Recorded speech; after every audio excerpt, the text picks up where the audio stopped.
സമ്മേളനങ്ങളെല്ലാം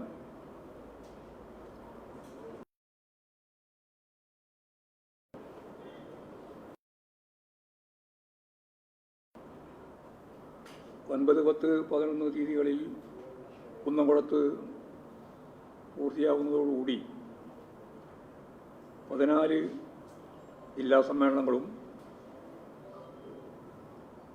നല്ല നിലയിലുള്ള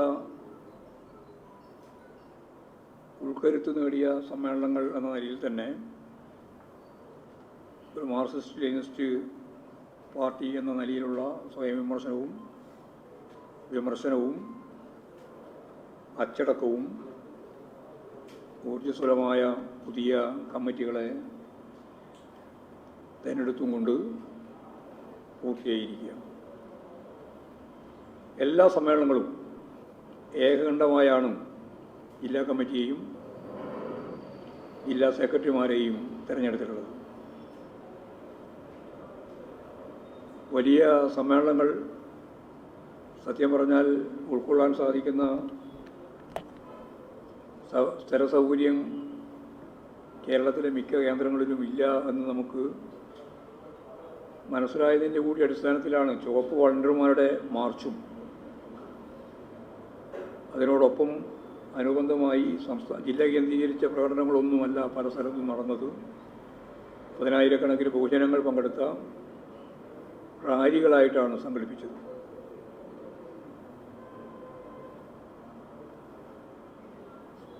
ഇനി ഇതിൻ്റെ തുടർച്ചയായി മാർച്ച് 6, 7, 8, 9 തീയതികളിൽ കൊല്ലത്ത് വെച്ചാണ് സംസ്ഥാന സമ്മേളനം നടത്താൻ തീരുമാനിച്ചത്. ഈ സമ്മേളനങ്ങളെല്ലാം നിരവധിയായ അനുബന്ധ പരിപാടികൾ കലാ, കായിക, സാംസ്കാരിക, രാഷ്ട്രീയ മേഖല കൈകാര്യം ചെയ്യുന്ന നിരവധി വിഷയങ്ങൾ, ഒരു ജനകീയ വിദ്യാഭ്യാസം എന്ന നിലയിൽ തന്നെ എല്ലാ ജില്ലകളും സമ്മേളനം നടക്കുന്ന ഏരിയയും പുറത്തെയെല്ലാം ഇതിൻ്റെ ഭാഗമായിട്ട് സംഘടിപ്പിക്കേണ്ടതായിട്ടുണ്ട്. സംസ്ഥാന സമ്മേളനത്തിൻ്റെ ഭാഗമായിട്ടുള്ള അനുബന്ധ പരിപാടികൾ കൊല്ലം ഇപ്പോൾ ആരംഭിച്ച് കഴിഞ്ഞിരിക്കുകയാണ്. മാർച്ച് 1 കയ്യൂരിൽ നിന്ന് സഖാവ് എം സ്വരാജ് നയിക്കുന്ന പതാക ജാഥ 1 പ്രയാണം ആരംഭിച്ച് 5-ാം തീയതി വൈകുന്നേരം പതാക ഉയർത്തുന്നതിനു വേണ്ടി ആശ്രമ മൈതാനത്തിൽ എത്തിച്ചേരും. ദീപശിഖ ജാഥ വയലാറിൽ നിന്നാണ് ആരംഭിക്കുന്നത്. PK ബിജുവാണ് ജാഥ ലീഡർ. അത് അത്ലറ്റുകൾ കൈമാറി കൊല്ലത്തെത്തുകയാണ് ചെയ്യുക. കൊടിമരം ശൂരനാട് രക്തസാക്ഷികളുടെ നാട്ടിൽ നിന്നും സഖാവ് CS സുജാത ജാഥ ക്യാപ്റ്റൻ എന്ന രീതിയിൽ സഞ്ചരിച്ച് വൈകുന്നേരം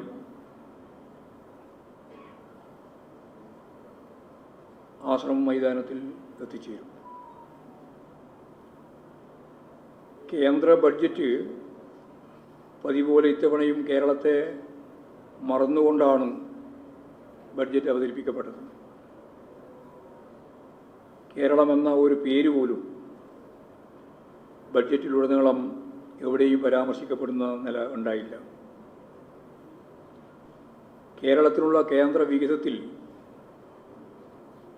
വലിയ തോതിൽ വെട്ടിക്കുറവ് വരുത്തിയിരിക്കുകയാണ്. ഇത് പരിഗണിച്ചുകൊണ്ടാണ് പ്രത്യേക സാമ്പത്തിക പാക്കേജ് അനുവദിക്കണമെന്ന് കേരളം ധനകാര്യ വകുപ്പ് മന്ത്രി ആവശ്യപ്പെട്ടത്. കഴിഞ്ഞ 20 വർഷത്തിനിടയിൽ ഇന്ത്യയിലുണ്ടായ ഏറ്റവും വലിയ കയറ്റുമതി അനുകൂല പ്രോത്സാഹന പദ്ധതിയാണ് കേരളത്തിൽ രൂപപ്പെട്ട് ശക്തിപ്പെട്ടു വരുന്ന വിഴിഞ്ഞം തുറമുഖ പദ്ധതി. കയറ്റുമതിക്ക് ഊന്നൽ നൽകുമെന്ന് പ്രഖ്യാപിച്ച ബഡ്ജറ്റിൽ പക്ഷേ വിഴിഞ്ഞത്തിന് ഒരു പൈസ പോലും വകയിരുത്തിയിട്ടില്ല. കഴിഞ്ഞ കൊല്ലം ഇന്ത്യ കണ്ട ഏറ്റവും വലിയ ദുരന്തമായിരുന്നു വയനാട് മുണ്ടക്കൈ ചൂരൽമല ദുരന്തം. പുനരധിവാസവുമായി ബന്ധപ്പെട്ട് വലിയ ബാധ്യത വരുന്ന ആ പദ്ധതിക്ക് ബഡ്ജറ്റിൽ ഒരു പൈസയും വകയിരുത്തിയിട്ടില്ല എന്നുള്ളത് കേരളത്തോട് കാണിക്കുന്ന ഏറ്റവും വലിയ മനുഷ്യത്വരഹിതമായ ഒരു യുദ്ധപ്രഖ്യാപനമാണ്. കേരളത്തിനായി പുതിയ സംരംഭങ്ങളോ പദ്ധതികളോ ഒന്നും തന്നെ ഇല്ല. നമ്മുടെ എത്രയോ കാലമായിട്ടുള്ള ആവശ്യമാണ് എയിംസ് പോലുള്ള ഏറ്റവും ശ്രദ്ധേയമായ സ്ഥാപനങ്ങളെ സംബന്ധിച്ച്. അതിനോട് പ്രതികരിക്കാൻ തന്നെ തയ്യാറായിട്ടില്ല. 3-4 റെയിൽപാതകൾ കേരളത്തിൻ്റെ വലിയ ആവശ്യമാണ്. എന്നാൽ റെയിൽവേക്ക് മൊത്തത്തിൽ തന്നെ ഈ ബഡ്ജറ്റ് പുതുതായി ഒരു പൈസയും അനുവദിച്ചിട്ടില്ല എന്നുള്ളതാണ് കേരളത്തിൻ്റെ അവസ്ഥ. പണപ്പെരുപ്പം കൂടി പരിഗണിച്ചാൽ കഴിഞ്ഞ വർഷത്തേതിൽ നിന്ന് കുറവാണ് കേരളത്തിൻ്റെ. ഇതാണ് കേരളത്തോട് കാണിക്കുന്ന വലിയ രീതിയിലുള്ള അവഗണന. വിരോധം തുടരുകയാണ്. അതേപോലെ കടമെടുപ്പ് പരിധിയുടെ കാര്യത്തിലും അനുകൂലമായ തീരുമാനം. ഇവിടെ ഏറ്റവും പ്രധാനപ്പെട്ട ഒന്നാണ് റബ്ബറുമായി ബന്ധപ്പെട്ട കൃഷി. റബ്ബറിന് വിലസ്ഥിരതാ ഫണ്ട് പ്രഖ്യാപിക്കാനോ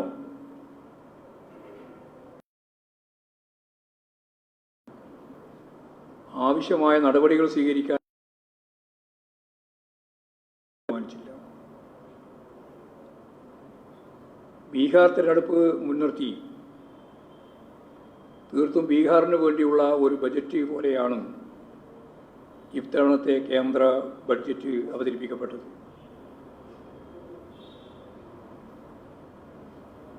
25 ലക്ഷം കോടി രൂപ സംസ്ഥാനങ്ങൾക്കായി നീക്കിവെക്കുമ്പോൾ ഏതാണ്ട് 40,000 കോടി പോലും കേരളത്തിന് ലഭിക്കാത്ത നിലയാണ് ഉള്ളത്. കഴിഞ്ഞ ബജറ്റിനേക്കാൾ 5 ലക്ഷം കോടിയുടെ വർധനവുണ്ടാകുമ്പോൾ അതിനനുപാതമായി കേരളത്തിന് ലഭിക്കേണ്ട വർധനവ് ഇല്ല, തീരെ ഇല്ല.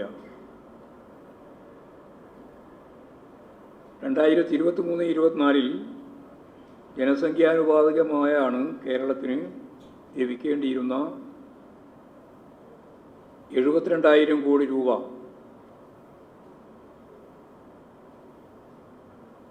എന്നാൽ ലഭിച്ചത് 38,000 കോടി രൂപ മാത്രമാണ്. അത് കഴിഞ്ഞ കൊല്ലത്തെ ഞാൻ പറഞ്ഞു. ഈ വർഷം ബജറ്റ് 5 ലക്ഷം കോടി രൂപ വർദ്ധിക്കുമ്പോൾ അതിന് അനുപാതമായി ലഭിക്കേണ്ടിയിരുന്നത് ലഭിച്ചില്ല എന്നുള്ളത് തന്നെയാണ് നമുക്ക് കാണാൻ സാധിക്കുക. 14,000-ഓളം കോടി റുപ്യ ലഭിക്കുന്നതിന് പകരം 5,000 കോടി മാത്രമാണ് ലഭിക്കുന്നത്.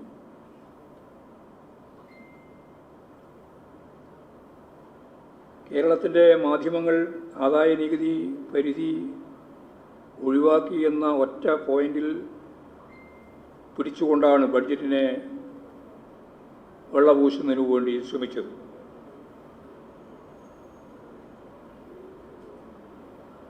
കേന്ദ്ര ധനമന്ത്രി ഉടുത്ത സാരിയുടെ പ്രത്യേകതകൾ പോലും വർണ്ണിച്ച കേരളത്തിലെ മാധ്യമങ്ങൾ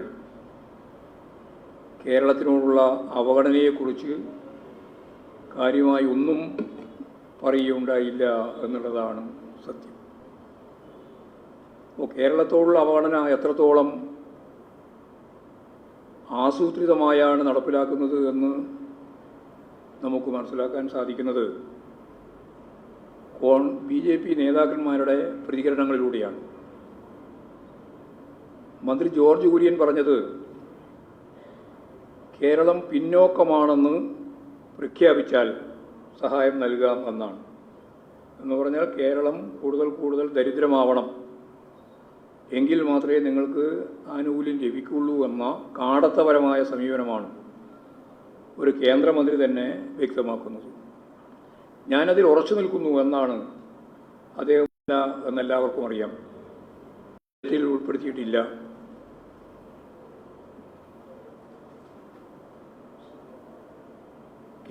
ഇന്ത്യയിലെ സാധാരണ ജനങ്ങളുടെ വാങ്ങൽ ശേഷി നഷ്ടപ്പെട്ട ഒരവസ്ഥ കൂടുതൽ ദുരിതപൂർണമായ ജീവിതത്തിലേക്ക് സാധാരണ ജനങ്ങളെ നയിക്കുന്നതാണ് ബഡ്ജറ്റിൻ്റെ പൊതു രീതി. സമ്പന്ന വർഗത്തിൻ്റെ താൽപ്പര്യം സംരക്ഷിക്കുന്നതാണ് മോഡി സർക്കാരിൻ്റെ ബഡ്ജറ്റിലൂടെ അവതരിപ്പിക്കപ്പെട്ട നിരവധി ഇനങ്ങൾ. കോർപ്പറേറ്റ് കമ്പനികൾക്കെല്ലാം സാമ്പത്തിക ആനുകൂല്യം വാരിക്കോരി നൽകുന്ന നിലയാണ് സ്വീകരിച്ചത്. വൈദ്യുതി മേഖലയും സ്വകാര്യവൽക്കരിക്കാനുള്ള ഊർജിത ശ്രമമാണ് BJP സർക്കാർ നടത്തുന്നത്. ഭക്ഷ്യ സബ്സിഡി, തൊഴിലില്ലായ്മ, വിദ്യാഭ്യാസ മേഖല, കർഷകക്ഷേമം, ആരോഗ്യം, ഗ്രാമീണ വികസനം, സാമൂഹിക സുരക്ഷാ പദ്ധതി തുടങ്ങി പൗരന്മാരുടെ നിത്യ ജീവിതത്തിൽ അവരെ ബാധിക്കുന്ന വിഷയങ്ങളിൽ ബഡ്ജറ്റ് ശ്രദ്ധ നൽകിയിട്ടില്ല. നഗരവികസനവും മോഡി ഭരണത്തിൽ സ്തംഭിച്ചിരിക്കുകയാണ്. പാർശ്വവൽകൃത ജനവിഭാഗം ഉപജീവനത്തിനായി ആശ്രയിക്കുന്ന ദേശീയ ഗ്രാമീണ തൊഴിലുറപ്പ് പദ്ധതി ബജറ്റ് വിഹിതം വർദ്ധിപ്പിക്കണമെന്ന ആവശ്യം നിരാകരിച്ചതിലൂടെ പദ്ധതിയെ ഇല്ലായ്മ ചെയ്യാനാണ് ശ്രമിക്കുന്നത്. ജനസംഖ്യയിലെ ഭൂരിപക്ഷം കുറഞ്ഞ വേതനത്തിലും അടിസ്ഥാന സൗകര്യ ലഭ്യതയില്ലാതെയും ദുരിതത്തിലാവുകയാണ്. ആദായ നികുതി പരിധി 12 ലക്ഷമായി വർദ്ധിപ്പിച്ചത് സമൂഹത്തിലെ ചെറിയൊരു വിഭാഗത്തിന് മാത്രമാണ് ഗുണമുണ്ടാകുന്നത്. രാജ്യത്തിലെ 200ഓളം വരുന്ന സമ്പന്നർക്ക് 4% സ്വത്ത് നികുതി ഏർപ്പെടുത്തുക എന്നത് കോർപ്പറേറ്റ് നികുതി ഉയർത്തുന്നതിന് വേണ്ടി നിരവധി ആവശ്യങ്ങൾ ഉയർന്നു വന്നതാണ്. നികുതി 4% ഉയർത്തണം എന്നുള്ളത്. കാർഷികോൽപ്പന്നങ്ങൾക്ക് താങ്ങുവില പരിരക്ഷ നൽകുക എന്നതും ഇതിലൊന്നും കാര്യമായ രീതിയിലുള്ള ഒരു ശ്രദ്ധയും ഗവൺമെൻറ്റിൻ്റെ ഭാഗത്തുനിന്നുണ്ടായിട്ടില്ല. കോർപ്പറേറ്റുകൾക്ക് കൂടുതൽ പണം സമ്പാദിക്കാൻ, സമ്പന്നർ കൂടുതൽ സമ്പന്നരാകുന്നതിലേക്ക് നയിക്കുന്ന ഒരു ബഡ്ജറ്റായിട്ടാണ് ഇതിനെ കാണാനാവുക. സ്വകാര്യവൽക്കരണത്തിൻ്റെ ഭാഗമായി 100% പൊതുമേഖലാ സ്ഥാപനങ്ങളെ വിറ്റ് തുലക്കുന്നതിന് ഇൻഷുറൻസ് ഉൾപ്പെടെയുള്ള മേഖലയിൽ ഈ ധാരണ നടപ്പിലാക്കുന്നതിന് വേണ്ടിയുള്ള സമീപനമാണ് സ്വീകരിച്ചിരിക്കുന്നത്. അപ്പോൾ ഇതെല്ലാം വെച്ചുകൊണ്ട് ഈ കേരളത്തോടുള്ള ഈ അവഗണനയിൽ പ്രതിഷേധിക്കുന്നതിന് കേരളത്തിലെമ്പാടും വലിയ കേന്ദ്ര വിരുദ്ധ സമരം രൂപപ്പെടുത്തണമെന്നാണ് പാർട്ടി സംസ്ഥാന കമ്മിറ്റി തീരുമാനിച്ചത്. വരുന്ന 19-ാം തീയതി മുതൽ 23-ാം തീയതി വരെ കേരളത്തിലെ എല്ലാ ഏരിയ അടിസ്ഥാനത്തിലുള്ള ജാഥകൾ, കാൽനട ജാഥകൾ നടത്താൻ ഇപ്പോൾ പാർട്ടി തീരുമാനിച്ചിരിക്കുകയാണ്. 25-ാം തീയതി എല്ലാ ജില്ലാ കേന്ദ്രത്തിലെയും കേന്ദ്ര ഓഫീസുകൾ ഉപരോധിക്കുന്ന രീതിയിലുള്ള ഉപരോധ സമരം നടത്തണം എന്ന് ഇപ്പോൾ തീരുമാനിച്ചിട്ടുണ്ട്. കേരളത്തെ ഇന്ത്യയുടെ ഭാഗമായിട്ട് അംഗീകരിക്കാൻ കൂട്ടാക്കാത്ത കേന്ദ്ര ഗവൺമെൻറ്റിൻ്റെ കണ്ണ് തുറപ്പിക്കത്തക്ക രീതിയിൽ ഈ സമര പ്രക്ഷോഭ പരിപാടികൾ ഒരു കേരള വികാരം രൂപപ്പെടുത്താൻ തന്നെയാണ് ഞങ്ങൾ ഉദ്ദേശിക്കുന്നത്. കക്ഷി രാഷ്ട്രീയത്തിനതീതമായി കേരളത്തോട് കാണിക്കുന്ന ഈ വിവേചനം, കേരളത്തിനെതിരായിട്ട് നടത്തുന്ന ഈ സാമ്പത്തിക പ്രതിരോധം ഉൾപ്പെടെയുള്ള കാര്യങ്ങൾ, അത് കേരളത്തോടുള്ള ജനങ്ങളോടുള്ള ഒരു യുദ്ധപ്രഖ്യാപനമാണ് എന്ന് മനസ്സിലാക്കി ഇതിൻ്റെ ഭാഗമായിട്ട് കാര്യങ്ങൾ കൈകാര്യം ചെയ്യാനാവണം എന്ന് തന്നെയാണ് ഞങ്ങൾ കാണുന്നത്. കേരള ബഡ്ജറ്റ് ഈ ഒരു സാമ്പത്തിക സാഹചര്യങ്ങളുടെ പശ്ചാത്തലത്തിലാണ് അവതരിപ്പിക്കപ്പെട്ടത്. സ്വാഭാവികമായിട്ടും ബഡ്ജറ്റിൻ്റെ ആമുഖത്തിൽ തന്നെ കേന്ദ്ര സർക്കാരിൻ്റെ നയങ്ങൾ സൃഷ്ടിച്ച പ്രതിസന്ധികളെ മറികടക്കുന്നതിന് സഹായകരമായ ബഡ്ജറ്റാണ് ഞാൻ അവതരിപ്പിക്കുന്നത് എന്ന് ധനകാര്യ വകുപ്പ് മന്ത്രിയുടെ ആമുഖം തന്നെ കേരളത്തിന് ആവേശം നൽകുന്ന ഒന്നായിരുന്നു. 11.28% സാമ്പത്തിക വളർച്ച നേടിയെടുക്കുന്ന ഒരു സംസ്ഥാനമായി കേരളം വളർന്നു. ഇത് വളരെ പ്രധാനപ്പെട്ട ഒന്നാണ്. നികുതി വരുമാനത്തിൽ ഇരട്ടിയായിട്ട് വർദ്ധിപ്പിക്കാനായി എന്നുള്ളത് ഈ സാമ്പത്തിക പ്രതിസന്ധിയുടെ കാലഘട്ടത്തിലും കേരളത്തിലെ ഇടതുപക്ഷ ജനാധിപത്യ മുന്നണി ഗവൺമെൻറ്റിൻ്റെ സാമ്പത്തിക മാനേജ്മെൻറ്റ് എത്രത്തോളം മെച്ചപ്പെട്ടതാണ് എന്ന് പറയാതെ പറയുന്ന ഒരു കാര്യമാണ്. അടിസ്ഥാന ജനവിഭാഗത്തിൻ്റെ താല്പര്യങ്ങൾ നല്ല രീതിയിൽ മുന്നോട്ടേക്ക് നയിക്കുന്നതിന് വേണ്ടിയുള്ള ബഡ്ജറ്റ് നിർദ്ദേശങ്ങളാണ് സഖാവ് ബാലഗോപാലൻ ധനകാര്യ വകുപ്പ് മന്ത്രി ഈ ബഡ്ജറ്റിൻ്റെ ഭാഗമായിട്ട് ഊന്നിയിട്ടുള്ളത്. തീരദേശ മേഖലയ്ക്ക് 100 കോടി രൂപയുടെ പ്രത്യേക പാക്കേജ് നടപ്പിലാക്കാൻ ബഡ്ജറ്റ് മുന്നോട്ടേക്ക് വെക്കുകയാണ്. അതിദാരിദ്ര്യം ഇല്ലാതാക്കുന്നതിന് ഇന്ത്യയിൽ ആദ്യമായി അതിദാരിദ്ര്യം ഇല്ലാതാക്കാൻ കേരളത്തിനാണ് സാധിക്കുക എന്നുള്ളതുകൊണ്ട് അതിലൂന്നി 60 കോടി രൂപയാണ് ബഡ്ജറ്റിൻ്റെ ഭാഗമായിട്ട് മാറ്റിവെച്ചിട്ടുള്ളത്. ഗവൺമെൻറ് പ്രഖ്യാപിച്ചതുപോലെ 2025 നവംബർ 1 അതിദരിദ്രരില്ലാതെ ഇന്ത്യയിലെ ആദ്യത്തെ സംസ്ഥാനമായി കേരളം മാറാൻ പോവുകയാണ്. പരമ്പരാഗത മേഖലകളുടെ സംരക്ഷണത്തിന് പ്രത്യേക ഊന്നൽ നൽകുന്നുണ്ട്. കൈത്തറി സഹകരണ സംഘങ്ങൾക്ക് 5 കോടിയും ഹാൻഡെക്സിന് 20 കോടിയും നീക്കി വെച്ചിട്ടുണ്ട്. കയർ മേഖലക്ക് 10.7 കോടി രൂപയും കശുവണ്ടി മേഖലക്ക് 52.36 കോടി രൂപയും നീക്കി വെച്ചിട്ടുണ്ട്. മുതിർന്ന പൗരന്മാർക്കായി പ്രത്യേക പദ്ധതി രൂപീകരിച്ചിട്ടുണ്ട്. ലൈഫ് മിഷൻ വഴി 1 ലക്ഷം വീട് കൂടി, ഏതാണ്ട് ഇപ്പോൾ 5 ലക്ഷം വീട് പൂർത്തിയായി വരികയാണ്.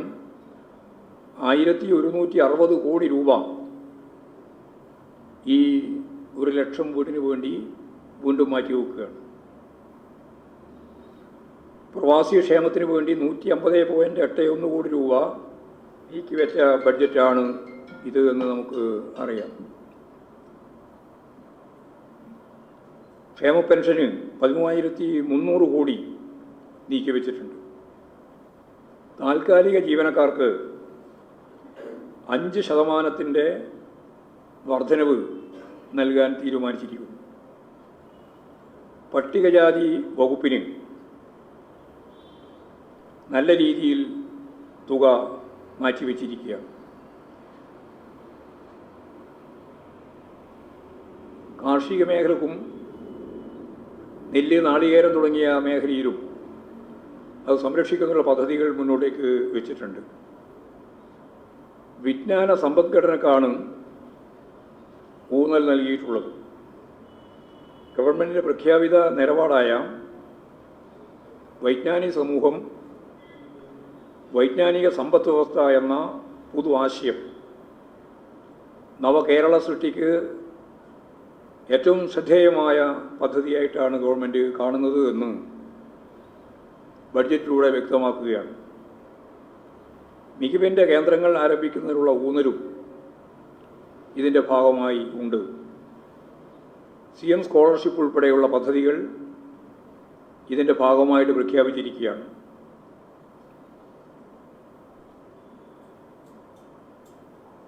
അതുപോലെ തന്നെ ഫ്രീഡം സ്ക്വയറും അതുപോലെ പുതു പരീക്ഷണശാലകളും വിഭാവനം ചെയ്യുന്ന പദ്ധതി ഇതിൻ്റെ ഭാഗമായിട്ടുണ്ട്.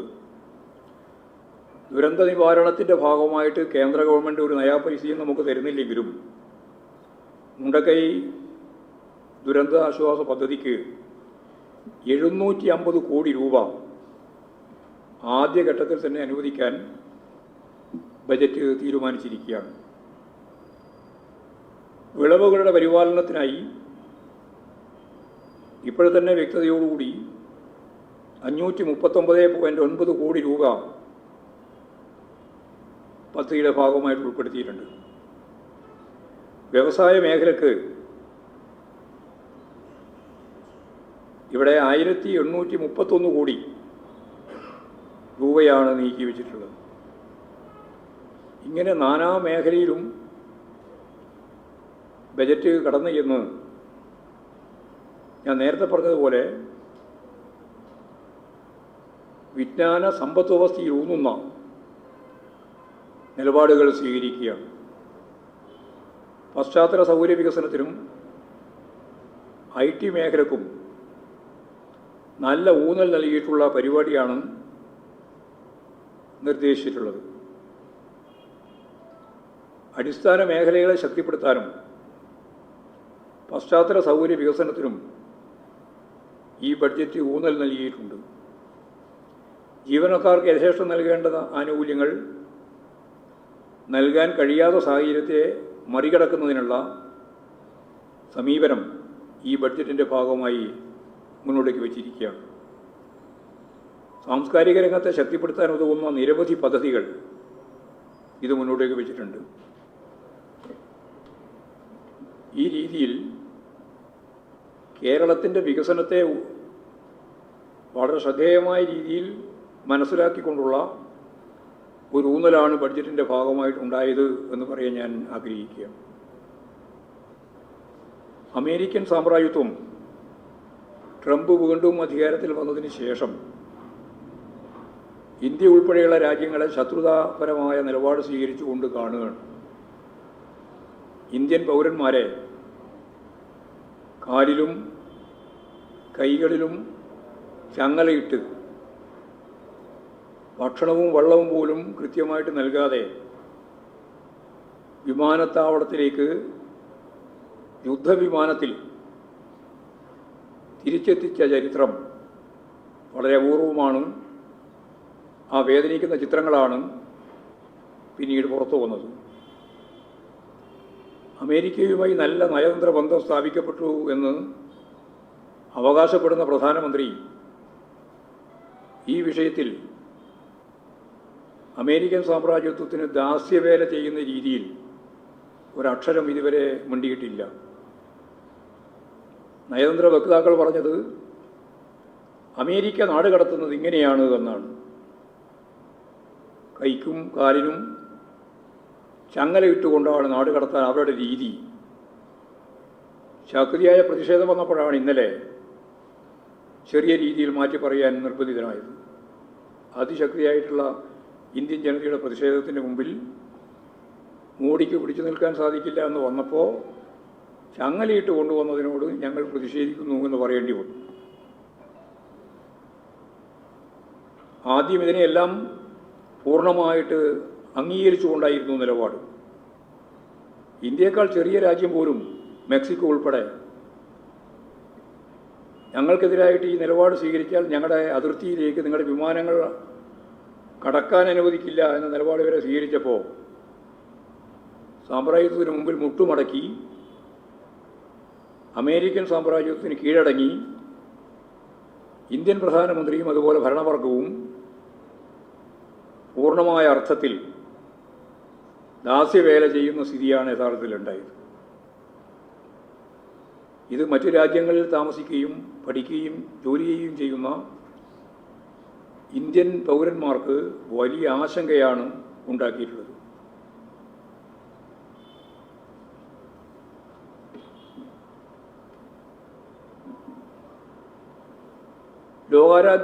ലോകാരോഗ്യ സംഘടനയിൽ നിന്ന് UN മനുഷ്യാവകാശ കൗൺസിലിൽ നിന്നും അമേരിക്ക പിന്മാറിക്കഴിഞ്ഞു. യുനെസ്കോ അടക്കമുള്ള UN ഏജൻസിയുമായി സഹകരിക്കില്ല എന്ന് ട്രംപ് പ്രഖ്യാപിച്ചു. ആധുനിക കാലത്ത് ആരും ചിന്തിക്കാത്ത ഭ്രാന്ത നയങ്ങളാണ് ട്രംപ് വന്നതോടെ അമേരിക്ക പുറത്തെടുക്കുന്നത്. മോഡിയാവട്ടെ വിനീത വിധേയനായി നട്ടെല്ല് വളച്ച് നിൽക്കുകയാണ്. എല്ലാ ജനാധിപത്യ അവകാശങ്ങൾക്കും നേരെ കടന്നാക്രമണം നടത്തുന്ന ഒരു രീതി അന്താരാഷ്ട്ര കോടതിയെ പോലും വെല്ലുവിളിച്ചുകൊണ്ടുള്ള പ്രഖ്യാപനം ട്രംപ് നടത്തിക്കൊണ്ടിരിക്കുകയാണ്. വളരെ പ്രധാനപ്പെട്ട മറ്റൊരു കാര്യം, കേന്ദ്ര സർക്കാർ നിരന്തരമായി പ്രതിബന്ധങ്ങൾ സൃഷ്ടിച്ചുകൊണ്ടിരുന്ന കിഫ്ബി കേരളത്തിൻ്റെ സമ്പദ് വ്യവസ്ഥയിൽ നല്ല നിലയിൽ മുന്നേറിക്കൊണ്ടിരിക്കുന്നു എന്നുള്ളതാണ് പ്രത്യേകമായി ചൂണ്ടിക്കാണിക്കാനുള്ള ഒരു കാര്യം.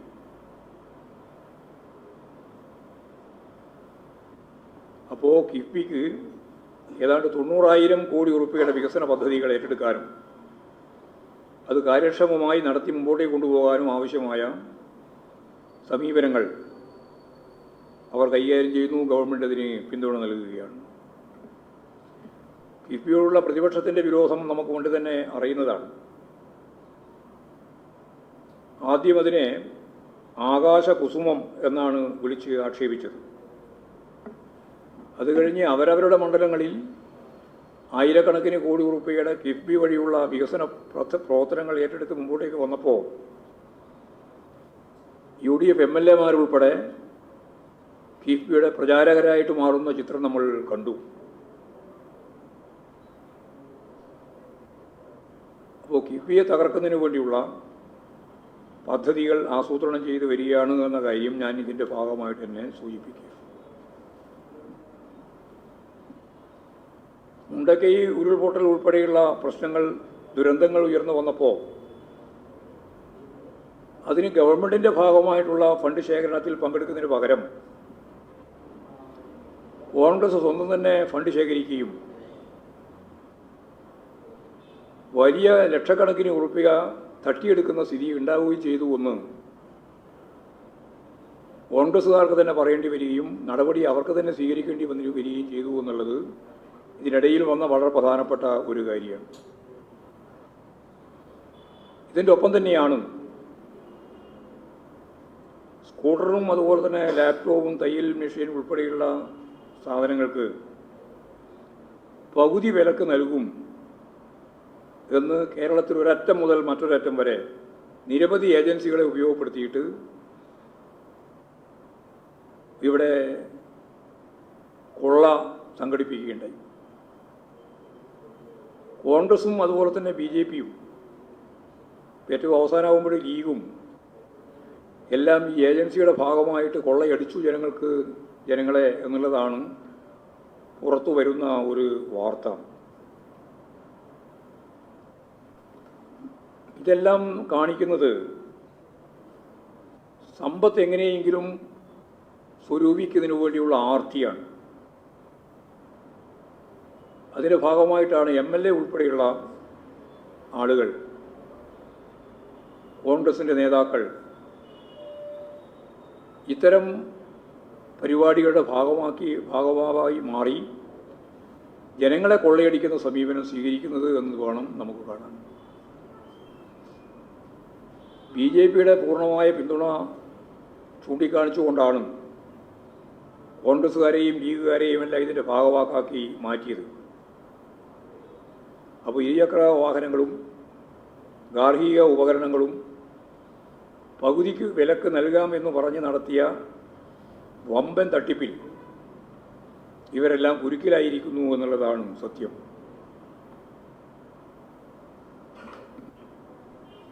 സ്വാഭാവികമായിട്ടും ഇവരെയൊക്കെ ന്യായീകരിക്കാനാണ് ആദ്യം സുധാകരനായാലും അതുപോലെ തന്നെ പ്രതിപക്ഷ നേതാവായാലും മുമ്പോട്ടേക്ക് വന്നത്. ഇപ്പോൾ കണക്കുകളെല്ലാം പുറത്തു വരുന്നതോടുകൂടി ആക്ഷേപങ്ങളെല്ലാം ഓരോ തിര പോലെ കേരളത്തിലൊരറ്റം മുതൽ മറ്റൊരറ്റം വരെ പരാതിയുമായി പോലീസ് സ്റ്റേഷനിൽ എത്തുന്നതോടുകൂടി മുഖ്യമന്ത്രി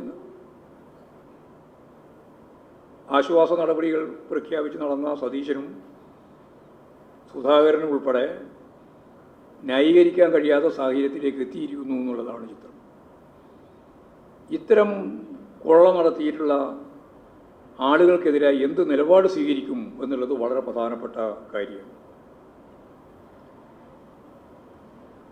ഇപ്പോൾ 9 വർഷം KPCC പ്രസിഡൻറ്റും പ്രതിപക്ഷ നേതാവായിട്ടുള്ള നേതാവ് ഒരു ഭാഗത്ത്, ഇപ്പോൾ പ്രതിപക്ഷ നേതാവായിട്ടുള്ള നേതാവ് മറുഭാഗത്ത്,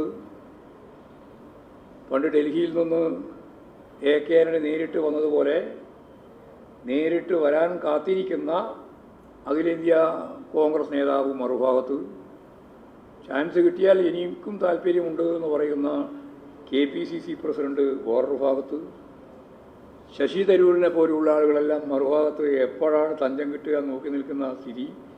എല്ലാവർക്കും മുഖ്യമന്ത്രിയാവാനാണ്. ഒരു വർഷം കിട്ടിയാലല്ലേ മുഖ്യമന്ത്രിയാവേണ്ട കാര്യമുള്ളൂ. അത് കോൺഗ്രസ്സുകാർ മനസ്സിലായപ്പോഴാണ് അവർ പറഞ്ഞത് മൂന്നാമത്തെ പ്രാവശ്യവും പ്രതിപക്ഷത്തിരിക്കാനാവില്ല എന്ന് അസഹിഷ്ണുതയോടുകൂടി പറയുന്ന നില അവർ കാണിച്ചിട്ടുണ്ട്. ഇതാണ് കേരളത്തിൻ്റെ ഒരു പൊതുവായ ചിത്രം എന്ന് പറയാൻ സാധിക്കും.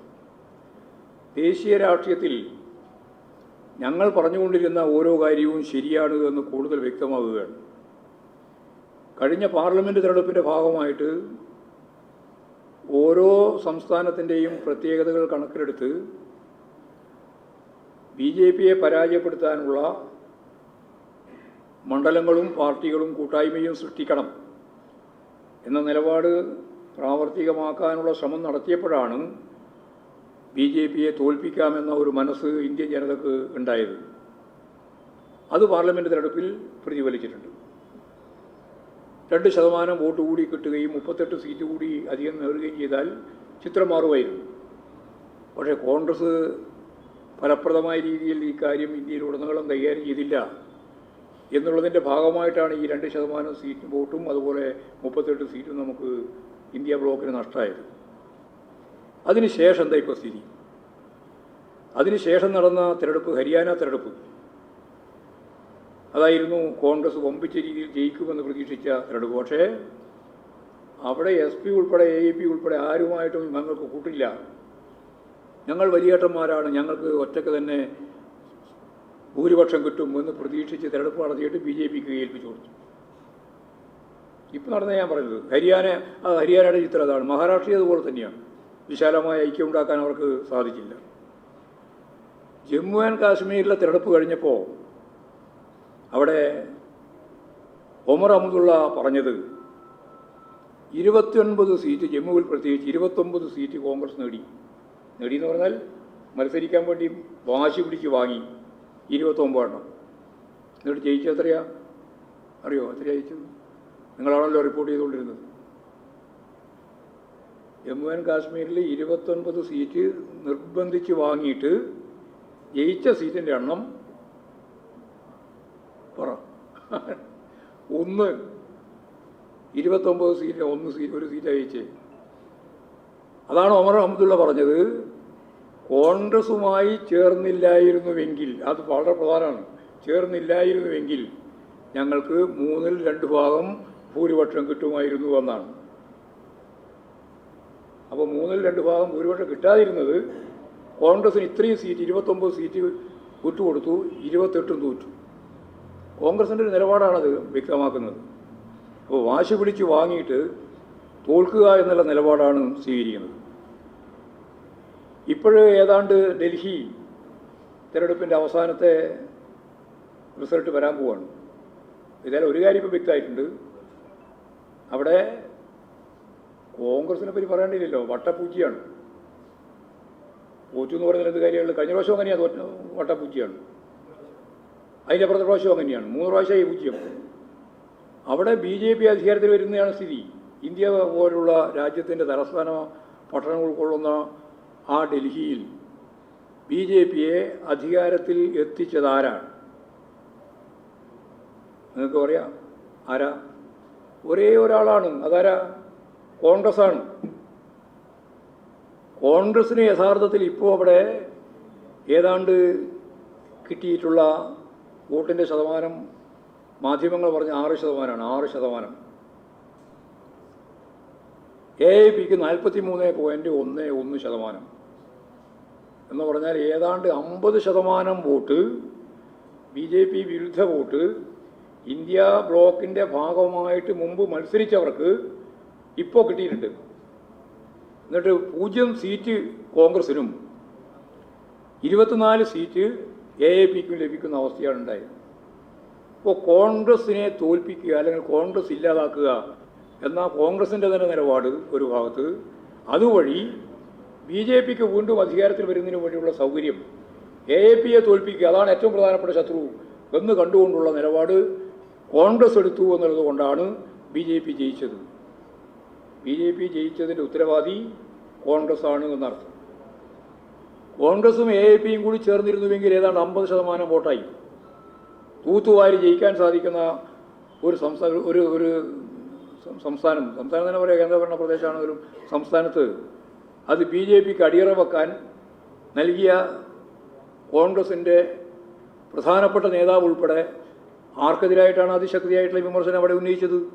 ആ ഉന്നയിച്ചത് മുഴുവൻ നിങ്ങൾക്കറിയുന്നത് പോലെ രാഹുൽ ഗാന്ധി ഉൾപ്പെടെ AIPക്കെതിരായിട്ടുള്ള വിമർശനം ഉന്നയിച്ചുകൊണ്ടാണ് അവിടെ ഒരു ഐക്യപ്രസ്ഥാനം രൂപപ്പെടുത്തി വിശാലമായ ഒരു BJP വിരുദ്ധ മുന്നണിക്ക് രൂപം കൊടുക്കുന്നതിന് പകരം ഞങ്ങൾക്ക് ജയിക്കാൻ സാധിക്കുക. എവിടെ ജയിക്കാനാ? ഒന്നുകിൽ പാരമ്പര്യമായിട്ട് എപ്പോഴൊന്നും ജയിക്കണം. 100% തോക്കുന്ന സംസ്ഥാനത്ത് പോലും ഒരു ഐക്യപ്രസ്ഥാനം രൂപപ്പെടുത്താനുള്ള നിലപാട് സ്വീകരിക്കാത്തതിൻ്റെ ഭാഗമായി വലിയ നഷ്ടമാണ് ഇന്ത്യ ബ്ലോക്കിന് മൊത്തം, BJP വിരുദ്ധ പ്രസ്ഥാനത്തിന് പൊതുവെ ഇന്ത്യയിൽ ഉണ്ടായിട്ടുള്ളത്. അത് കോൺഗ്രസിൻ്റെ ഈ നിലപാടാണ്. ഈ കോൺഗ്രസ് നിലപാട് എപ്പോഴും വലിയേട്ടൻ മനോഭാവത്തോടെ ഞങ്ങൾ പണ്ട് ഭരിച്ചതാണ് എന്ന് പറഞ്ഞിട്ട് മത്സരിക്കാൻ പുറപ്പെട്ടാൽ ഇത്തരത്തിലുള്ള ഹരിയാനയിലും അത് തന്നെയാണ് ഉണ്ടായത്, ഇപ്പോൾ ഡൽഹിയിലും അത് തന്നെയാണ് ഉണ്ടായിട്ടുള്ളത്. എന്ന് പറഞ്ഞാൽ കോൺഗ്രസിൻ്റെ ചെലവിലാണ് ഡൽഹി സംസ്ഥാനം ഇപ്പോഴും BJPക്ക് ഭരിക്കാൻ അവസരം ലഭിച്ചിട്ടുള്ളത് എന്നുള്ള കാര്യമാണ് ചൂണ്ടിക്കാണിക്കാനുള്ളത്.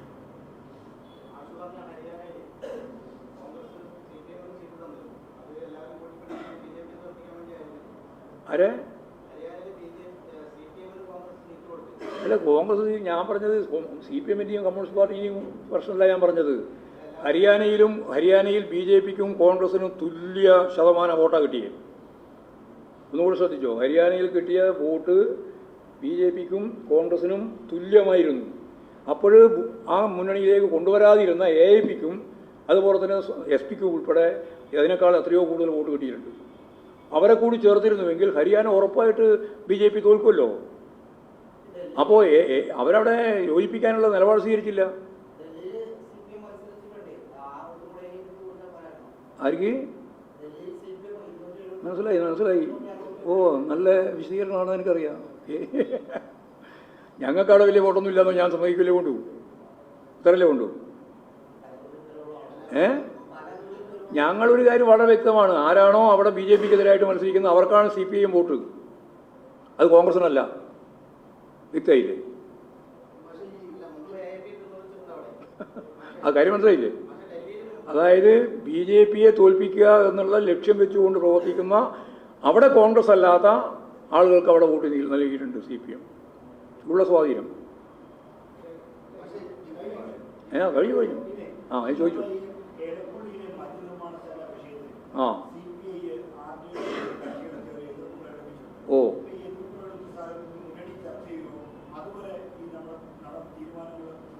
അല്ല, എന്തിനാ നിർത്തിവെക്കേണ്ട കാര്യം? അത് നടക്കുകയല്ലേ, നടന്നുകൊണ്ടിരിക്കുകയല്ലേ.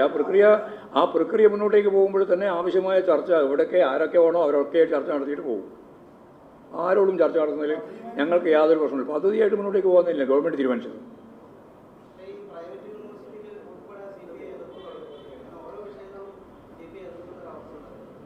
അല്ല, അതിപ്പം എല്ലാവരും കൂടി ചേർത്തില്ലേ തീരുമാനിക്കുള്ളൂ.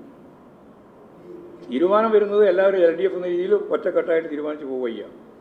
തീരുമാനിച്ച് പോകുന്നതിന് എവിടെയെങ്കിലും തടസ്സമോ പ്രശ്നമോ ഉണ്ടെങ്കിൽ ചർച്ച ചെയ്ത് ആവശ്യമായ തീരുമാനത്തിലേക്ക് പോകും. റവന്യൂ വകുപ്പോടെ അനുമതി ഒന്നും കൊടുക്കേണ്ട കാര്യമില്ല.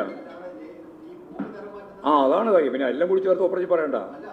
ഭൂമി തരം മാറ്റുന്നതുമായി ബന്ധപ്പെട്ട് ചില സ്ഥലം അത്രയേ ഉള്ളൂ. അത് വന്നാൽ തന്നെ 4 ഏക്കറിലധികം വരില്ല. അത് സംബന്ധിച്ച് ആലോചിച്ച് ചർച്ച ചെയ്ത് തീരുമാനിക്കാമല്ലോ LDF ഗവൺമെൻറ്റിന്. കാണുന്നില്ല, ഞാൻ കാണുന്നില്ല. ഇതിനകത്ത് കാണേണ്ട കാര്യം CPI റവന്യൂ അവിടെ ഉദ്യോഗസ്ഥന്മാരെടുത്തൊരു നിലപാട് CPIയുടെ എതിർപ്പായിട്ട് കാണേണ്ട കാര്യം എന്താ ഉള്ളത്? അതൊന്നുമില്ല. ഏത് തർക്കം ഇതെല്ലാം മുന്നണിയല്ലേ ഭരണം. തർക്കം വരുമ്പോൾ ആ തർക്കം പരിഹരിച്ച് മുന്നണി മുന്നോട്ടേക്ക് പോകും.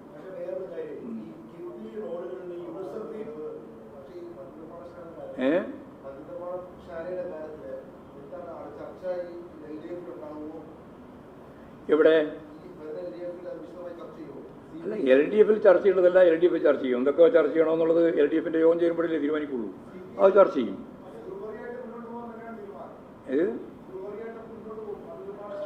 ഇപ്പോഴവിടെ പിന്നോട്ടേക്ക് പോയിട്ടുണ്ടോ? അല്ല, ഇപ്പോഴും പിന്നോട്ടല്ലോ. അല്ലല്ല, ഈ മുന്നോട്ട് നിങ്ങൾക്ക് ഓരോ വാർത്ത ഉണ്ടാക്കാൻ വേണ്ടി എൻ്റെ ചെലവിൽ വേണ്ടത് പിന്നോട്ടേക്ക് പോയി എന്ന് നാളെ വാർത്ത ഉണ്ടാക്കാനല്ലേ. പിന്മാറുന്നതെന്ന് ഞാൻ പറയേണ്ട കാര്യമില്ല. പിന്മാറുന്ന പ്രശ്നം ഉത്ഭവിക്കുന്നില്ല, കാരണം മുമ്പോട്ടേക്ക് പോയിക്കൊണ്ടിരിക്കുകയാണ്. അത്രയല്ലേ കൊണ്ടു. RJDയും അതുപോലെ തന്നെ ആര് പറയുന്നതുമല്ല പ്രശ്നം. ഗവൺമെൻറ് തീരുമാനിച്ചിരിക്കുന്നു. ആ ഗവൺമെൻറ് മുന്നോട്ടേക്ക് പോകും. തടസ്സമായി നിൽക്കുന്ന എന്തെങ്കിലും ഘടകങ്ങൾ ഉണ്ടെങ്കിൽ അവരെല്ലാമായിട്ട് ചർച്ച ചെയ്ത് ആവശ്യമായ തീരുമാനമെടുക്കും. അതെ, അത് നിങ്ങൾ എന്നോട് ചോദിക്കുന്ന കാര്യം നല്ലത്. അല്ല, അവരല്ലേ പറയേണ്ടത്. ഞാൻ അതിൽ ഉത്തരം പറയേണ്ട കാര്യമില്ല. അറിയില്ല, അതൊന്നും എനിക്ക് മറുപടി പറയേണ്ട കാര്യമില്ല. ഗവൺമെൻറ് തീരുമാനമാണ്. ആ ഗവൺമെൻറ് തീരുമാനത്തെ അടിസ്ഥാനപ്പെടുത്തി മുന്നോട്ടേക്ക് പോകും. അപ്പോൾ സ്പിരിറ്റ് ഉൾപ്പെടെയുള്ള ലോബികൾ അതിനെതിരായിട്ട് ശക്തിയായിട്ട് മുമ്പോട്ടേക്ക് വരുമോ എന്നുള്ളത് അന്നേ അറിയേണ്ടതാണ്, അറിഞ്ഞതുമാണ്. ഇനിയും അത് തന്നെയാണ് പറയാനുള്ളത്. ആ സ്പിരിറ്റ് ലോബി എന്ന് പറഞ്ഞാൽ ആരൊക്കെയാണെന്നുള്ളത് നോക്കിക്കൊള്ളണം. CPIനൊന്നും ഞാൻ പറയുന്നില്ല. CPIക്ക് എന്ത് സ്പിരിറ്റ്? കർണാടകത്തിലെ കോൺഗ്രസും BJPയിലും സ്പിരിറ്റ്, അവർക്ക് സ്പിരിറ്റ് ഒന്നുമില്ല. അവർ വെറുതെ സ്പിരിറ്റിൻ്റെ കാര്യമൊന്നും പറയണ്ട. സ്പിരിറ്റ് ഉണ്ടാക്കാനാണ് നമ്മൾ ഉദ്ദേശിക്കുന്നത്. കേരളത്തിന് ആവശ്യമുള്ളത്ര സ്പിരിറ്റ് നമുക്ക് ഇവിടെ ഉണ്ടാക്കണം. ഇനി ഈ ഒരു ബ്രൂവറി ഇതിൻ്റെ ഭാഗമായിട്ട്, ബ്രൂവറി എന്ന് പറയുന്ന പേര് പറയുന്നതാണ്. ഇത് പോരെങ്കിലും വേറെ വന്നോട്ടെ, നമുക്കെന്താ കുഴപ്പം? നമുക്ക് ആവശ്യമുള്ള സ്പിരിറ്റ് ഇവിടെ ഉൽപ്പാദിപ്പിക്കാൻ കേരളത്തിന് സാധിക്കണം. കൊണ്ടുവരാൻ വേണ്ടിയിട്ട് തന്നെ 100 കോടി ഉറുപ്പികയാണ് ചിലവാക്കുന്നത്. ആ ചിലവ് ഒഴിഞ്ഞു കിട്ടുമല്ലോ. മാത്രമല്ല, ഇവിടെ കുറേ ആൾക്ക് തൊഴിലും കിട്ടും, നല്ല സൗകര്യവും വരും. എല്ലാ പ്രാവശ്യവും നിങ്ങൾ ആദ്യം ചോദിച്ചുകൊണ്ടിരുന്നൊരു ചോദ്യം ഇതായിരുന്നില്ല. വെള്ളമായിരുന്നു. ഇപ്പം വെള്ളമെല്ലാം കിട്ടും. വെള്ളത്തിൻ്റെ പ്രശ്നം ആരും ഇപ്പം ഉന്നയിക്കുന്നില്ല. അത് ഓരോന്നോരോന്നായിട്ട് ഇങ്ങനെ പറഞ്ഞുകൊണ്ടിരിക്കും, ഓരോന്നോരോന്നായി തിരുത്തിക്കൊണ്ടിരിക്കും. ആർക്ക്? അതെ, അവരും നമ്മളും എല്ലാം കൂടി ഒപ്പം മനസ്സിലാക്കും. എന്നാൽ ശരിയായി. നമ്മളും അവരെല്ലാം ഒപ്പം ശരിയായി മനസ്സിലാക്കും.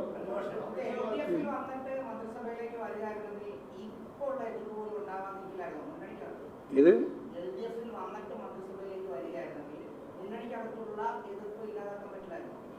LDFിൻ്റെ എന്തിനാണ് അങ്ങനെ ഭയപ്പെടേണ്ട കാര്യം എന്താ ഉള്ളതെന്ന്? ഗവൺമെൻറ് തീരുമാനിച്ച തീരുമാനത്തിൻ്റെ ഭാഗമായിട്ട് കാര്യങ്ങൾ സംശയമുണ്ടെങ്കിൽ ആ സംശയം നിവാരണം ചെയ്യുന്നതിന് വേണ്ടി എന്തെല്ലാം വൈദികളുണ്ട്, ആ വേദികളെല്ലാം ഉപയോഗിച്ച് പ്രശ്നം പരിഹരിച്ചോളാം കേട്ടോ. പിന്മാറേണ്ട ഇതിപ്പം ഗവൺമെൻറ് തീരുമാനത്തിൻ്റെ ഭാഗമായിട്ട് മുന്നോട്ടേക്ക് പോകില്ലേ, പിന്നെ എന്ത് പിന്മാറൽ? അതന്നേരം നോക്കാം. മൂർത്തമായ കാര്യം ഞാൻ മുമ്പ് പറഞ്ഞില്ലേ,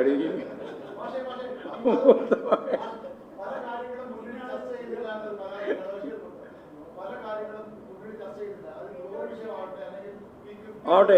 അവർ ഏതൊക്കെ വിഷയം നിങ്ങളോട് പറഞ്ഞതുപോലെ ഞങ്ങളോടും ഈ വിഷയത്തിൻ്റെ ഭാഗമായിട്ട് ഇന്ന കാര്യങ്ങളാണ് ചർച്ച ചെയ്യേണ്ടത് പറഞ്ഞാൽ ഞങ്ങൾ ചർച്ച ചെയ്യും, എല്ലാം ചർച്ച ചെയ്യും. ഞങ്ങൾക്കിതിൽ പിടിവാശിയില്ല. കൃത്യമായ നിലപാട് സ്വീകരിച്ചുകൊണ്ട് മുമ്പോട്ടേക്ക് പോകുമ്പോൾ ആർക്ക് എവിടെ തർക്കം ഉണ്ടായാലും പ്രശ്നം ഉണ്ടായാലും അതെല്ലാം ചർച്ച ചെയ്യാം.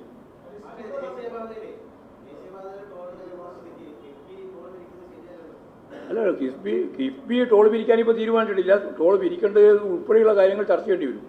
അപ്പോൾ നമുക്ക് അറിയിക്കാം. ചർച്ച ചെയ്ത് തീരുമാനിച്ചില്ലല്ലോ, തീരുമാനം വന്നില്ലല്ലോ, വരട്ടെ, അപ്പോൾ നമുക്ക് അറിയിക്കാം. ഇനി LDFന്റെ ഭാഗമായിട്ട് തീരുമാനം വരുമ്പോഴും ഞങ്ങളുടെ കൂടി തീരുമാനമായിരിക്കും, അത്രയേ ഉള്ളൂ. പാർട്ടിക്ക് ഇതിൻ്റെ ഭാഗമായിട്ട് നയപരമായ തീരുമാനം എടുക്കാനില്ല. ടോള് ഇന്ത്യയിൽ ടോള് നിലവിലുണ്ടല്ലോ. ഗവൺമെൻറ്, ഇടതുപക്ഷ മുന്നണി ഗവൺമെൻറ് എന്ന രീതിയിൽ ഇത്തരം ടോളിനോട് പൊതുവേ യോജിക്കുന്നില്ല. അതല്ലേ നമ്മൾ മുമ്പെടുത്ത സമീപനം.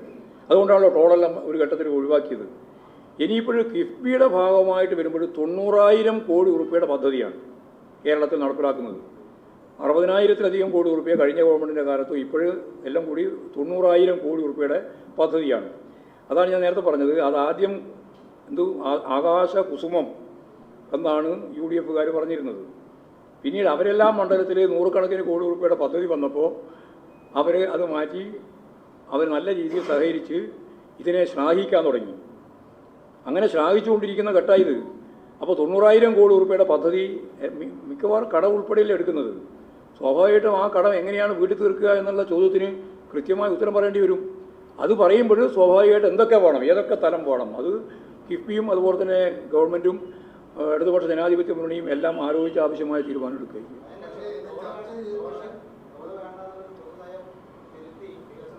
ഞാൻ പറഞ്ഞതിൻ്റെ അകത്തെല്ലാം വ്യക്തമാണ്, പിന്നെ അതിനെ വ്യക്തമാക്കേണ്ട കാര്യം അതില്ല.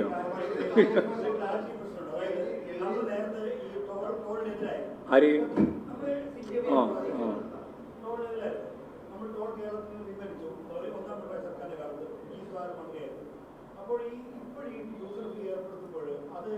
അല്ല, ഞങ്ങളിപ്പോൾ തീരുമാനിച്ചു കഴിഞ്ഞിട്ടില്ല. തീരുമാനിക്കണമെങ്കിൽ ഞാൻ ഈ പറഞ്ഞ പ്രശ്നങ്ങളെല്ലാം പരിശോധിച്ച് കൂട്ടായി ആവശ്യമായ തീരുമാനം എടുക്കാം.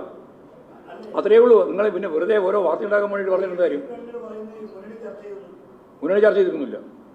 ഇല്ല ഇല്ല, മുന്നണി ചർച്ച ചെയ്തില്ല. മുന്നണിയിൽ ഈ കാര്യം വിശദമായി ചർച്ച ചെയ്തിട്ടില്ല. മുന്നണി ധാരണയുണ്ട് എന്ന് പറയുന്നത്, അത് ധാരണയും ചർച്ച ചെയ്ത് തീരുമാനിക്കുന്നത് രണ്ടും രണ്ടല്ലേ. അതാ ഞാൻ പറഞ്ഞതാണ് ശരി. അതായത് മുന്നണിയിൽ വിശദമായി ചർച്ച ചെയ്ത് കാര്യങ്ങൾ കൈകാര്യം ചെയ്ത് പോകാം, പോരെ. അതിന് വരെ അങ്ങോട്ടും ഇങ്ങോട്ടും തിരിച്ച് അവർ അവിടെ മുന്നണിക്കാരെന്തോ അങ്ങോട്ട് തറക്കാമെന്ന് വെക്കണ്ട. ആ ഇല്ല, എനിക്കൊരു വിഷമവും വരില്ല. നിങ്ങൾ ഒന്നാമത് ആദ്യം പഠിക്കണം. നിങ്ങൾ മാത്രമല്ല, എല്ലാവരും പകുതി വന്ന കാര്യം വെച്ചിട്ട് എൻ്റെ പേരിൽ വാർത്ത ഉണ്ടാക്കും. ഇപ്പോൾ ബഡ്ജറ്റുമായി ബന്ധപ്പെട്ട് വാർത്ത ഉണ്ടാക്കിയ പോലെയാണ്. നിങ്ങൾ വാർത്ത ഉണ്ടാക്കും, എന്നിട്ട് ആ വാർത്ത അത് വന്നില്ല, ഇത് വന്നില്ല, നിങ്ങൾ തന്നെ പറയാൻ തുടങ്ങും. ഞാനെന്താ പറഞ്ഞത്? അത് വിശദീകരിക്കാൻ സമയമില്ല. വിശദീകരിക്കണോ? ഞാൻ പറഞ്ഞത് വളരെ ലളിതാണ്. സമ്പന്നർ കൂടുതൽ സമ്പന്നർ. ഈ ചോദ്യം ചോദിച്ചിട്ടാണ് വേറെ പ്രധാന. ശരിക്കും കേട്ടാൽ തന്നെ മനസ്സിലാവില്ല. അവിടെ ശ്രദ്ധിച്ച് കേൾക്ക്. ആ, ഇത് പൊതുജനങ്ങൾക്ക് വേണ്ടി മാത്രമല്ല ഞാൻ പറഞ്ഞ. പൊതുജനങ്ങൾക്ക് പൊതുയോഗത്തിലല്ല ഞാൻ പ്രസംഗിച്ചിരിക്കും. ഞാൻ നിങ്ങൾക്ക് വേണ്ടിയിട്ടാണ് പറയുന്നത്. അങ്ങനെ ചോദ്യം ചോദിച്ചുകൊണ്ട് പറയാം. അതായത് സമ്പന്നർ കൂടുതൽ സമ്പന്നരാകുകയും അതിനർത്ഥം ധനികർ കൂടുതൽ ധനികരാകുക, ദരിദ്രർ കൂടുതൽ ദരിദ്രരാകുക. ഇതാണ് മുതലാളിത്ത പ്രതിസന്ധി. മുതലാളിത്ത പ്രതിസന്ധി എന്ന് പറയുന്നത് ലോകത്ത് മുതലാളിത്തത്തിൻ്റെ ആവിർഭാവഘട്ടം മുതൽ അതിൻ്റെ അന്ത്യം വരെ ഇതാണ്. അതെന്തുകൊണ്ടാണ് ഇങ്ങനെ ദരിദ്രർ കൂടുതൽ ദരിദ്രരാകുന്നതും സമ്പന്നർ കൂടുതൽ സമ്പന്നരാകുന്നതും? വെറുതെ യാദൃശികമായിട്ട് തലയെഴുത്തുകൊണ്ടുണ്ടാകുന്നതല്ല. സമ്പന്നർ കൂടുതൽ സമ്പന്നരാകുന്നത് ഉൽപാദനോപാധികളുടെ സ്വകാര്യ ഉടമസ്ഥതയുടെ അടിസ്ഥാനത്തിലാണ്. ഉൽപാദനോപാധികൾ എന്ന് പറഞ്ഞാൽ എന്താണെന്നൊന്നും ഞാൻ വിശദീകരിക്കേണ്ട കാര്യമില്ലല്ലോ, അതറിയാലേ. ആയിക്കോട്ടെ. ഉൽപാദനോപാധികളുടെ സ്വകാര്യ ഉടമസ്ഥതയിലാണ് അതിൻ്റെ മേലെ അധ്വാന ശക്തി ചെലുത്തി അധ്വാന ശക്തികൾ എന്ന് പറഞ്ഞാൽ അധ്വാനിക്കുന്ന വർഗം പ്രവർത്തിക്കുന്നത്. ആ അധ്വാനിക്കുന്ന ശക്തികൾക്ക്, അതായത് തൊഴിലാളികൾക്ക് അധ്വാനത്തിൻ്റെ പ്രതിഫലം നൽകുന്നില്ല. എന്താ നൽകുന്നത്? അവർക്ക് നൽകുന്ന പ്രതിഫലത്തിൻ്റെ പേരുണ്ട്. എന്നാ കൂലി അല്ലെങ്കിൽ ശമ്പളം. ഇത് അധ്വാനത്തിൻ്റെ പ്രതിഫലമല്ല. അധ്വാനശേഷി വിനിയോഗിക്കുമ്പോൾ നഷ്ടപ്പെടുന്ന അധ്വാനശേഷിയെ തിരിച്ചു പിടിക്കാൻ മാർക്കറ്റിൽ നിന്ന് അവർ വാങ്ങുന്ന സാധന സാമഗ്രികളുടെ വിലയാണ്. അതാണ് കൂലി. അതുകൊണ്ടാണ് സാധന സാമഗ്രിയുടെ വില കൂടുന്നതിനനുസരിച്ച് എന്ത് DA ക്ഷാമബത്ത അതല്ല ഇതിൻ്റെ ഭാഗമാണ്, കൂലിൻ്റെ ശമ്പളത്തിൻ്റെ ഭാഗമാണ്. അപ്പോൾ അധ്വാനത്തിൻ്റെ പ്രതിഫലം നൽകാതെ ചൂഷണം നടത്തുന്നതിന് മുതലാളിത്തത്തിന് സ്വന്തം കയ്യിലുള്ള ഉൽപ്പാദനോപാധികൾ ഉള്ളതുകൊണ്ടാണ് സാധിക്കുന്നത്. അതുകൊണ്ടാണ് സമ്പത്ത് അവരുടെ കയ്യിലേക്ക് തന്നെ കൂടുതൽ കൂടുതൽ എത്തിച്ചേർന്നുകൊണ്ടിരിക്കുന്നത്. ഇത്രയും കാര്യം അടിസ്ഥാനപരമായിട്ട് മനസ്സിലാക്കിയാൽ AI വന്നാൽ എന്താ പ്രശ്നം? AI വന്നാൽ ആർട്ടിഫിഷ്യൽ ഇൻ്റലിജൻസ് ഉപയോഗിക്കാൻ, അത് കുത്തക മുതലാളിത്തത്തിൻ്റെ ഭാഗമായിട്ടാണ് വരുന്നത്. ചൈനയ്ക്ക് പറയുന്നുണ്ട് അത് സോഷ്യലിസത്തിൻ്റെ ആണ്. അപ്പോൾ എല്ലാവർക്കും ഉപയോഗിക്കാം, കേരളത്തിൽ ഉപയോഗിക്കാം, ഇന്ത്യയിൽ ഉപയോഗിക്കാം, നിങ്ങൾക്ക് ഉപയോഗിക്കാം, എനിക്ക് ഉപയോഗിക്കാം.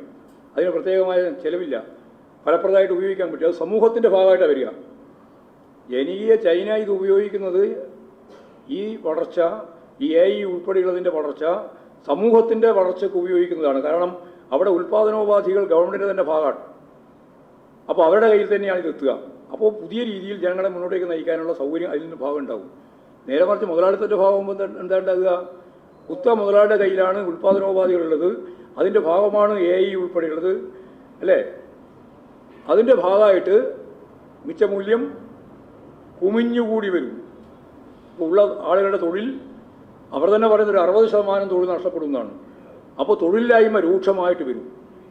ഈ തൊഴിലില്ലായ്മ രൂക്ഷമായിട്ട് വരുന്നതിൻ്റെ പശ്ചാത്തലത്തിൽ യഥാർത്ഥത്തിൽ സംഭവിക്കുന്നത് മാർച്ച് 1848 കമ്മ്യൂണിസ്റ്റ് മാനിഫെസ്റ്റോ അവതരിപ്പിച്ച് മാർക്സും എംഗൽസും പറഞ്ഞതുപോലെ ഭരണകൂടത്തിനെതിരായ ജനകീയ പ്രതിരോധം, ശക്തിയായ പോരാട്ടം ലോകവ്യാപകമായിട്ട് ഉയർന്നു വരുമെന്ന് അന്നേ പറഞ്ഞു.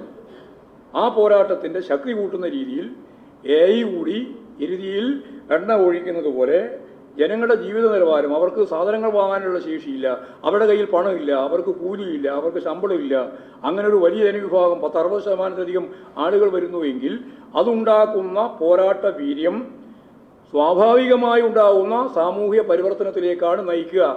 ആ സാമൂഹ്യ പരിവർത്തനം മുതലാളിത്തത്തിൽ നിന്ന് ജനാധിപത്യ വിപ്ലവത്തിലേക്കും സോഷ്യലിസത്തിലേക്കുമാണ് എന്നാണ് ഞാൻ പറഞ്ഞതിൻ്റെ അർത്ഥം. മനസ്സിലായില്ലേ? ഇനി ആരെങ്കിലും മലക്കം പറയുകയാണെങ്കിൽ നിങ്ങൾ പറഞ്ഞോ. ചൈനയുടെ പറഞ്ഞു. ഡീപ് സീക്ക് എല്ലാറ്റിനെയും ഞങ്ങൾ പിന്തുണക്കുന്നുണ്ട്. ഇനി അത് സംബന്ധിച്ച് നിങ്ങൾക്ക് വേറെ സംശയമൊന്നും ഉണ്ടാവണ്ട. ഇനി അതും കൂടി പറഞ്ഞാൽ മാർക്സത്തിൻ്റെ പ്രത്യേകത കുറേ പഠിക്കുന്ന ഞാൻ അതുകൊണ്ട് ഞാൻ പറയാം. മാർക്സത്തിൻ്റെ പ്രത്യേകത, മാർക്സും എംഗൽസും എഴുതി തയ്യാറാക്കി അല്ലെങ്കിൽ ലെനിൻ ഉൾപ്പെടെ എഴുതി തയ്യാറാക്കി വെച്ച പുസ്തകത്തിൻ്റെ ഖണ്ഡികയനുസരിച്ചുള്ള പ്രയോഗമാണ് മാർക്സെന്നും മാർക്സിസ്റ്റ് പ്രയോഗമെന്നും കരുതണ്ട.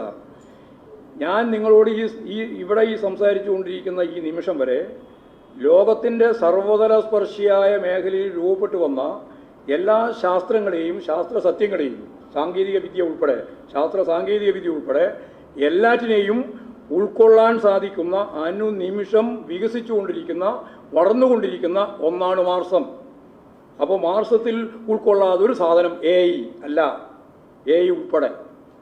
അതുകൊണ്ട് ഞങ്ങൾ ഇതിനെ സംബന്ധിച്ച് പറയുന്നത്, ഞാൻ ഈ പറയുന്ന അപകടം സംബന്ധിച്ച് വ്യക്തമാക്കുന്നത് ഇതിൻ്റെ ഭാഗമായിട്ട് വരാൻ പോകുന്ന സാമൂഹ്യ പരിവർത്തനത്തിൻ്റെ ഏറ്റവും പ്രധാനപ്പെട്ട ഇടപെടൽ എന്തായിരിക്കും എന്നുള്ളതാണ് ഞാൻ ചൂണ്ടിക്കാണിച്ചത്.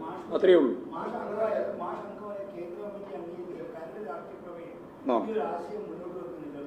ഏതാശയം?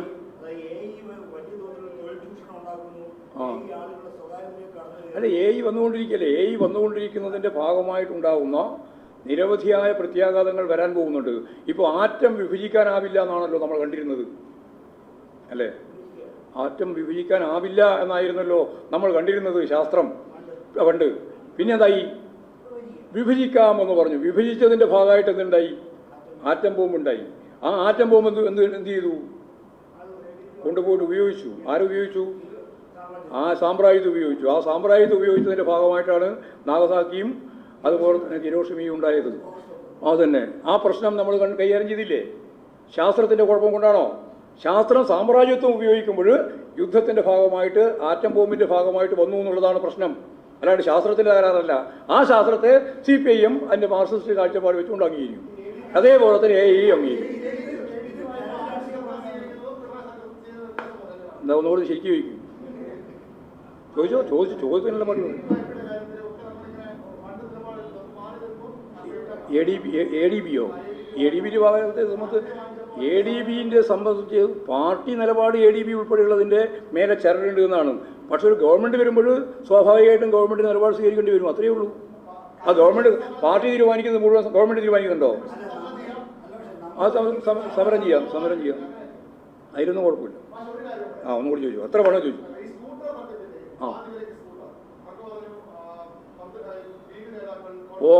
കോൺഗ്രസ് അല്ല BJP ആണ് അതിൻ്റെ പ്രധാനപ്പെട്ട.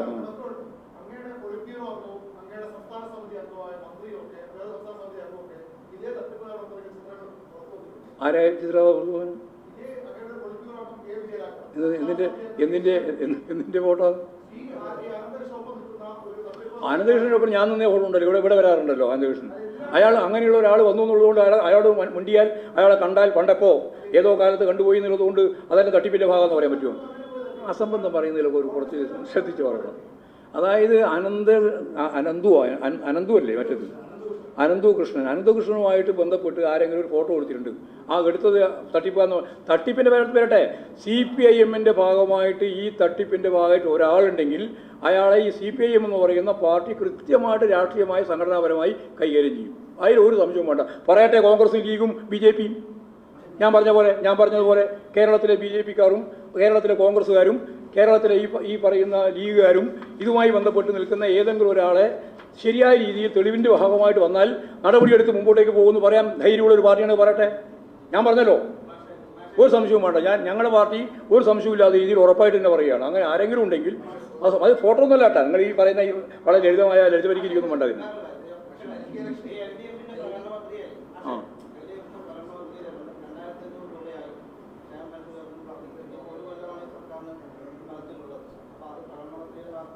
അല്ല, പ്രകടന പത്രികയിൽ പല വാഗ്ദാനങ്ങളും നടപ്പിലാക്കാൻ സാധിക്കാത്തത് കേന്ദ്ര ഗവൺമെൻറ്റിൻ്റെ സാമ്പത്തിക ഉപരോധത്തിൻ്റെ നിലപാട് കൊണ്ടാണെന്നും കൃത്യമായിട്ട് ബഡ്ജറ്റിൻ്റെ ആമുഖത്തിൽ തന്നെ വിശദീകരിച്ചിട്ടുണ്ടല്ലോ. ഒരുപാട് കാര്യം നമുക്ക് ചെയ്യാൻ സാധിക്കുന്നില്ല. സാധിക്കാത്തത് ഞാൻ സംസാരിക്കുമ്പോൾ പറഞ്ഞു, ഈ കോൺഗ്രസ് BJP എടുത്തുകൊണ്ടിരിക്കുന്ന സാമ്പത്തിക ഉപരോധത്തിൻ്റെ ഭാഗമായിട്ട് ഒരുപാട് കാര്യം നമുക്ക് ചെയ്യാൻ സാധിക്കുന്നത്. എന്നാലും ആ പരിമിതിക്കകത്ത് നിന്നുകൊണ്ടും നല്ല രീതിയിൽ മുന്നോട്ടേക്ക് പോകാൻ സാധിക്കുന്ന ഇരട്ടിയോളം വരുമാനം ഉണ്ടാക്കാൻ സാധിച്ചു എന്ന് ഞാൻ പറഞ്ഞു. നികുതി വരുമാനം ഉണ്ടാക്കാൻ സാധിച്ചു കേരളത്തിൽ എന്ന് പറഞ്ഞാൽ ചെറുതല്ലോ. യെസ്, ശരിയോ?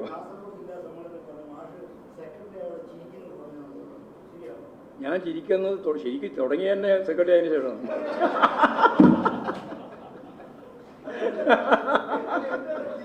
സത്യം പറഞ്ഞ അതിന് മുമ്പല്ല ഒരു മുസ്ലിം പിടിച്ച് ഇരിക്കുന്ന രൂപമായിരുന്നു എനിക്കുണ്ടായിരുന്നു. അത് ആരോഗ്യത്തിന് നല്ലതാണ്. അല്ല, സെക്രട്ടറി ആകുന്നത് ചിരിക്കുന്നത് നമ്മളെന്തിനാണ്? ഞാനിപ്പോൾ കാണുന്ന ഒരു മനഃശാസ്ത്രപരമായിട്ടൊരു കാര്യമാണ്. അതായത് നെഗറ്റീവായ ഒരു കാര്യത്തിൻ്റെ മേലെ പോകേണ്ട ഒരു കാര്യമില്ല, വിട്ടുകളയണം. പോസിറ്റീവായ കാര്യം മാത്രം എടുക്കുക. നെഗറ്റീവ് ഉണ്ടാക്കാനാണ് നിങ്ങളെല്ലാം ശ്രമിക്കുന്നതും ചോദ്യം ചോദിക്കുന്നതും. അതിനൊക്കെ അതിജീവിക്കാൻ പറ്റിയ ഏറ്റവും പ്രധാനപ്പെട്ടത് എന്താണ്? പോസിറ്റീവായ നിലപാടാണ്. അതിൽ ചിരി ഉൾപ്പെടെ.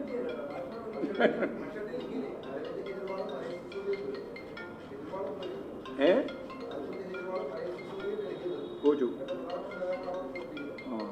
എന്ത് ചെയ്യാനും തോന്നും. അതെ, പ്രായപരിധിയല്ല നമ്മൾ നടപ്പിലാക്കും എല്ലാവരും. അതിലും വലിയ പ്രത്യേകിച്ച് വ്യത്യാസമൊന്നുമില്ല. അല്ല, ഇവിടെ AIP-യുടെ പ്രധാനപ്പെട്ട പ്രമുഖ നേതാക്കന്മാർ തോറ്റുപോയെന്ന് പറഞ്ഞാൽ അവർക്ക് യഥാർത്ഥത്തിൽ ഭൂരിപക്ഷമില്ല. അത് BJP-ക്ക് അനുകൂലമായ നിലപാട് കോൺഗ്രസ് എടുത്തതിൻ്റെ ഭാഗമായിട്ടാണ്. അല്ലെങ്കിൽ 50% കിട്ടുമായിരുന്നു. 50% വോട്ട് കിട്ടുമായിരുന്നു അവിടുത്തെ AIP-ക്കും അതുപോലെ കോൺഗ്രസിനും കൂടി ചേർന്നിട്ട്. അത് പോയി. അതൊക്കെ പാർട്ടി തീരുമാനിക്കുക. ആർക്കെല്ലാം എക്സ്റ്റൻഷൻ കൊടുക്കണം എന്നുള്ള കാര്യം പാർട്ടി തീരുമാനിക്കും.